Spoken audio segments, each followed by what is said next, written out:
हरे कृष्णा। राधे राधे भक्तों। यदि आपके घर में लड्डू गोपाल विराजमान है तो आपके मन में कभी न कभी यह प्रश्न जरूर आया होगा कि आखिर लड्डू गोपाल को प्रतिदिन क्या भोग लगाना चाहिए, कौन सा भोग भगवान को सबसे अधिक प्रिय है और भोग लगाते समय किन बातों का ध्यान रखना चाहिए। आज की इस वीडियो में हम इन्हीं सभी प्रश्नों का उत्तर जानेंगे, इसलिए वीडियो को अंत तक जरूर देखें। दोस्तों, शास्त्रों के अनुसार भगवान श्री कृष्ण भाव के भूखे होते हैं। उन्हें महंगे पकवानों से अधिक अपने भक्त का प्रेम और श्रद्धा प्रिय होती है। यदि आप सच्चे मन से एक तुलसी दल और थोड़ा सा जल भी अर्पित करते हैं तो भगवान उसे भी स्वीकार कर लेते हैं। लेकिन फिर भी भक्तों के मन में यह प्रश्न जानने की इच्छा रहती है कि रोजाना कौन कौन से भोग लगाए जा सकते हैं। अब हम जानते हैं कि सुबह के भोग में क्या लगा सकते हैं। सुबह स्नान और श्रृंगार के बाद आप लड्डू गोपाल को मिश्री, माखन, दूध या दही का भोग लगा सकते हैं। भगवान श्री कृष्ण को माखन अत्यंत प्रिय माना जाता है, इसलिए यदि संभव हो तो सप्ताह में 1-2 बार माखन मिश्री अवश्य अर्पित करें। इसके अलावा दूध से बनी खीर, रबड़ी या फिर पायसम का भोग भी लगाया जा सकता है। दोपहर के भोग में दोपहर के समय सात्विक भोजन का भोग लगाया जाता है, जैसे कि दाल, चावल, रोटी, सब्जी, खिचड़ी। ध्यान रखें कि भोजन में प्याज और लहसुन का प्रयोग न हो। भोग बनाते समय मन में भगवान का स्मरण करते हुए और भोजन को प्रेम पूर्वक तैयार करें।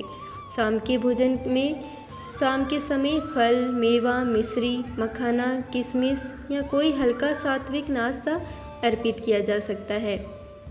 यदि आपके पास अधिक समय नहीं है तो केवल फल और तुलसी दल भी अर्पित कर सकते हैं।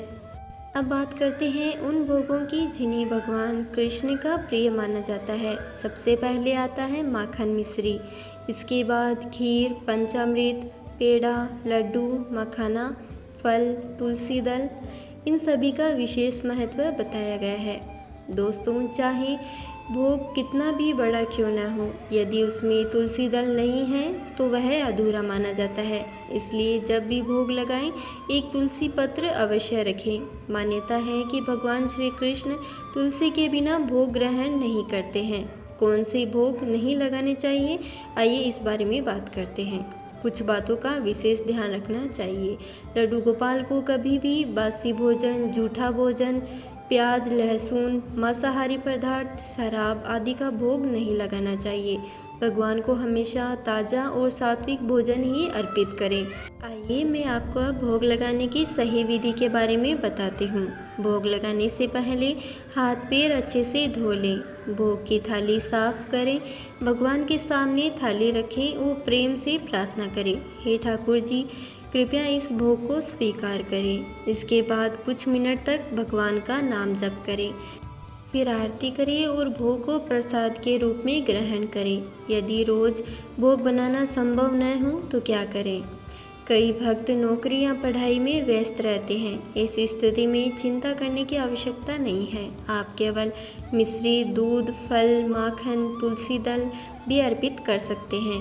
भगवान आपके प्रेम और भाव को देखते हैं, भोग की मात्रा को नहीं।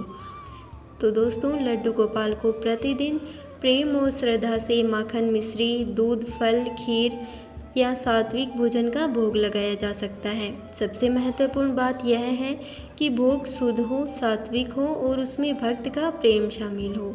यदि आपके घर में भी लड्डू गोपाल विराजमान है तो कमेंट में जय श्री कृष्ण अवश्य लिखें। वीडियो पसंद आई तो लाइक, शेयर और चैनल को सब्सक्राइब करना ना भूलें। राधे राधे। जय श्री कृष्ण।